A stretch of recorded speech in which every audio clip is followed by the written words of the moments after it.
السلام عليكم ومرحبا بكم معنا في حلقة جديدة.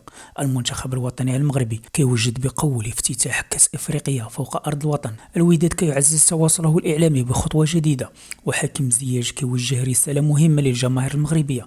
تفاصيل هذه الأخبار كاملة غادي نكتشفوها دابا، خليكم معنا.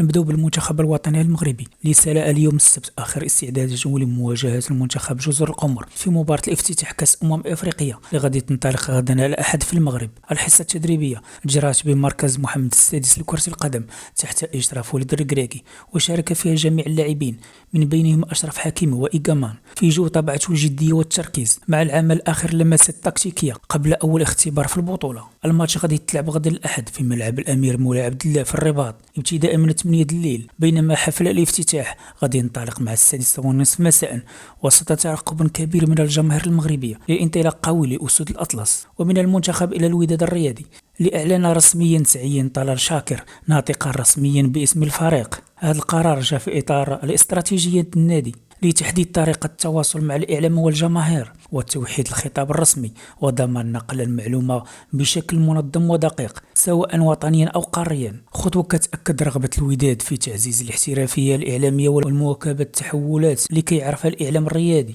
وبخصوص المنتخب كذلك وجه حكيم زياش رسالة مباشرة للجماهير المغربية طلب فيها بمواصلة دعم المنتخب الوطني والوقوف خلف اللاعبين في هذه المرحلة المهمة. زياش أكد أن البطولة الجاية غادي تكون جميلة ومميزة وأن القادم أفضل للكرة المغربية، مشددا على أهمية وحدة الجماهير مع أسود الأطلس لتحقيق نتائج إيجابية. إذن المنتخب الوطني جاهز لرفع الستار على كأس إفريقيا بطموح كبير. الوداد كيطور أدوات التواصل ديالو، ورسالة واضحة من زياش للجماهير: الدعم والثقة هما مفتاح للنجاح. شنو رأيكم في استعدادات المنتخب؟ واش كتوقعوا بداية قوية في الماتش الافتتاح؟ خليو أراكم في التعليقات. ما تنساوش الاشتراك في القناة وتفعيل الجرس باش يوصلكم كل جديد. إلى اللقاء.